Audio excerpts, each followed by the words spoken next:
네, 마지막 토론을 맡은 에너지경제연구원 조상민입니다. 오늘 세 분의 발표 그리고 세 분의 토론이 앞서 있었는데요. 굉장히 많은 것을 또 배우게 되고 또 생각하게 되는 그런 계기가 됐습니다. 오늘 제게 던져진 주제는 신재생에너지의 수용성에 관련된 문제입니다. 신재생에너지 수용성이 중요한 이유는 이 수용성이 우리가 신재생에너지 보급의 목표를 설정하는 것에 영향을 미칠 수 있고, 그리고 그 목표를 우리가 과연 달성할 수 있는지를 판단할 수 있게 되는 지표가 될 수도 있고요. 그리고 우리가 얼마나 비용을 많게 또는 적게 지불하면서 이제 신재생에너지를 늘려나갈 수 있는가, 이런 것들이 기술적인 이제 비용 감축 효과도 이제 영향을 미치겠지만, 우리 사회가 가지고 있는 신재생에너지에 대한 수용성도 이러한 것들이 굉장히 영향을 많이 미치기 때문입니다. 수용성의 이슈는 이제 크게 두 가지로 이제 구분해서 좀 접근할 필요가 있을 것 같은데요. 첫 번째가 이제 국민 수용성이고, 두 번째는 주민 수용성이 될 것 같습니다. 국민 수용성은 과연 이제 우리 국민들이 신재생에너지를 우리 사회에 이제 들여오면서 얼마나 많은 비용 증가가, 비용 부담을 감당할 것인가. 보통 이제 저희가 지불의사의 얘기라고 이제 얘기를 하는데요. 신재생에너지가 아직까지는 다른 전통에너지와 비교했을 때 경제성에 사실 열위에 있습니다. 아까 말씀하셨지만 170원 또는 180원 정도의 이제 비용 구조를 가지고 있는데, 화석연료나 원자력에 비해서 굉장히 비싸죠. 결국 이제 신재생에너지 보급을 늘리면 장기적으로는 이제 가격 하락에 의해서 그 가격 격차가 줄어들거나 역전 현상이 발생을 할 수도 있겠지만, 단기적으로는 신재생에너지 보급이 결국 어떤 형태로든 전기 요금 또는 이제 국민적 부담으로 이어질 수밖에 없는데요. 이제 우리나라 국민들이 그럼 과연 얼마나 신재생에너지 보급에 대해서 수용할 의사가 있는가, 얼마의 비용을 지불할 수 의향이 있는가를 저희 연구원에 조사를 해본 적이 있습니다. 2014년도에 했는데요.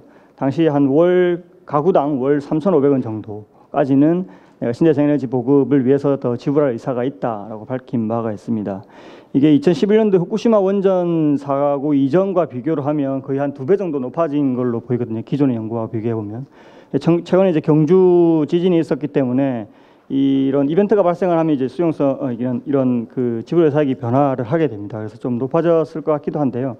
일단 그 이후에 연구는 진행되지 않았지만 2014년 기준으로 본다면 우리나라가 그 신재생에너지 보급을 많이 늘려온 선진국의 약 한 절반 정도의 수용 지불 의사액을 가지고 있습니다.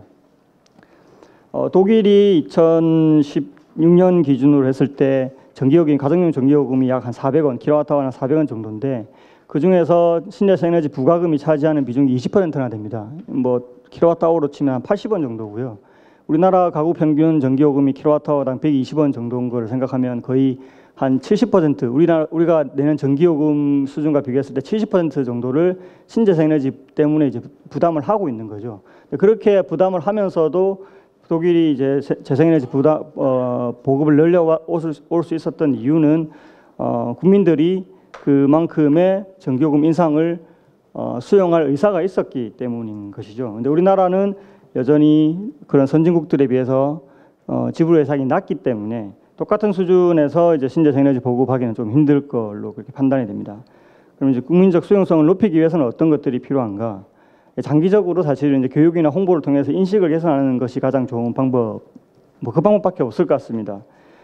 실제로 이제 원전 같은 경우에는 원자력 문화재단이라는 게 존재를 하고, 작년도에 예산이 약 68억 원이었습니다. 68억 원을 원전의 안전성이라든지 친환경성을 이제 홍보하고 교육하는 데 이제 지출을 해왔는데, 사실 신재생에너지 이런 체계적인 교육이나 홍보 수단이 없습니다. 한국에너지공단이 신재생에너지 보급을 주도하면서 이런 교육이나 홍보도 담당하고 있지만 주로 에너지 절약에 포커스가 맞춰져 있었기 때문에 신재생에너지에 관련된 교육이나 홍보 수단이 거의 이제 사실은 없었다고 볼 수 있고요.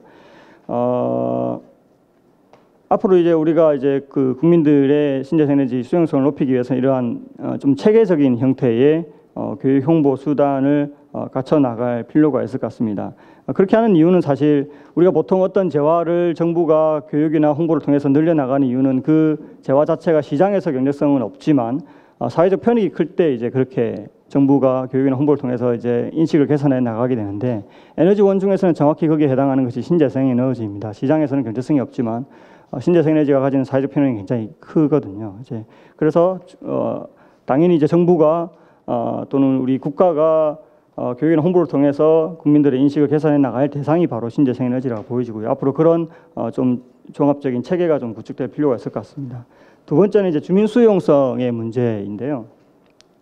신재생에너지에 대해서 신재생에너지 보급하기 위해서 내가 얼마를 지불하겠다 이것과 실제로 내 집 앞에 신재생에너지가 들어왔을 때 내가 그것을 수용할 것인가는 완전히 다른 문제입니다. 실제로 저희 연구원이 올해 조사해본 결과에 따르면 집 앞에 신재생에너지가 설치되어 있지 않은 가구와 근처에 이제 신재생에너지 발전 설비, 태양광이나 풍력이 설치된 가구 두 가구를 대상으로 설문조사를 해봤는데 실제로 신재생에너지가 설비가 설치된 가구들이 요구하는 보상 수준이 그렇지 않은 가구들의 보상 수준의 2배가 넘는 것으로 나타났습니다. 즉 내 눈앞에 보이면 그것이 싫어진다는 거죠. 아무리 그게 친환경적인 신재생에너지라 하더라도. 이렇게 주민 수용성이 낮아지는 것들은 실제로 수치로도 나타나고 있습니다. 작년에 2016년 기준으로 보류되거나 취소된 신재생에너지 프로젝트의 3분의 1 이상이 주민들의 반대에 의해서 이제 발생을 하고 있는 것이고요. 경북 같은 경우에는 그 비중이 한 60% 정도 된다고 그러더라고요. 그렇게 이제 신재생에너지 보급의 주민 반대, 주민 수용성이 굉장히 큰 이슈로 실제로 작용을 하고 있습니다. 이런 것들을 해결할 수 있는 가장 좋은 방법은 주민이 직접 참여하는 것이고요. 아까 이제 발표에서 영농형 뭐 이런 것들, 뭐 BIPB 이런 것들이 사실 대표적으로 주민들 또는 그 근처에 그 대지나 이런 자산을 보유한 사람들이 신재생에너지 프로젝트에 직접 참여하는 것인데요. 해외 연구에 따르면 실제로 지역 주민이 참여한 형태의 프로젝트에 대한 수용성이 그렇지 않은, 그러니까 보상만 제공하는 형태의 프로젝트보다 훨씬 지역 주민들의 수용성이 높은 것으로 나타났습니다. 그래서 그렇게 이제 주민들을 배제한 채로 기존에 우리가 흔히 해왔던 방식의 보상으로 이제 해결하는 방식보다는 주민들을 직접 참여시켜서 수익을 배분하는 형태가 훨씬 더 갈등 비용을 최소화할 수 있고 갈등 비용을 줄일 수 있고 사회적 비용도 줄일 수 있을 것으로 이렇게 판단이 됩니다. 박진우 회장님께서 발표하신 내용 중에서 우리나라 태양광 발전 단가가 120원 정도 수준인데 실제로 시장에서 거래되고 있는 것은 이제 180원 정도라고 말씀을 하셨고 170원, 180원.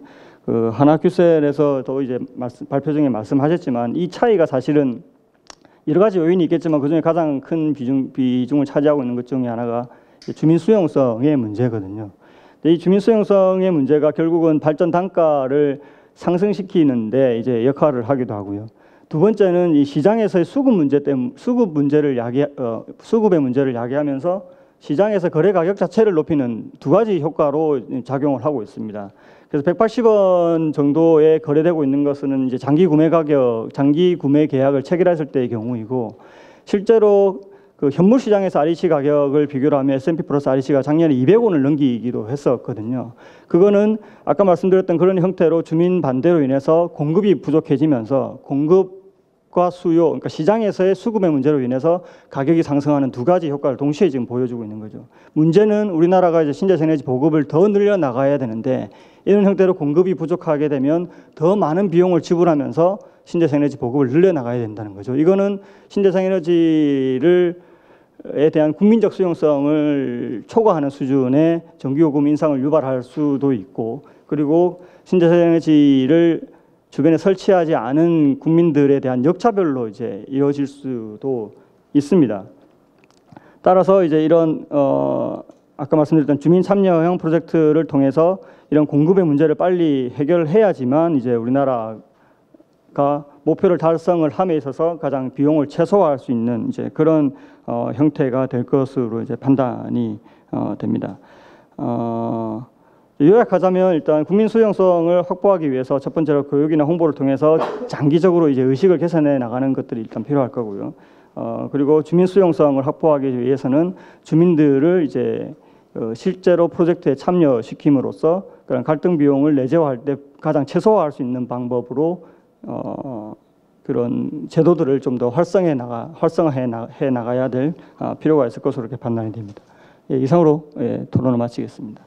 네, 조상민 박사님 감사합니다.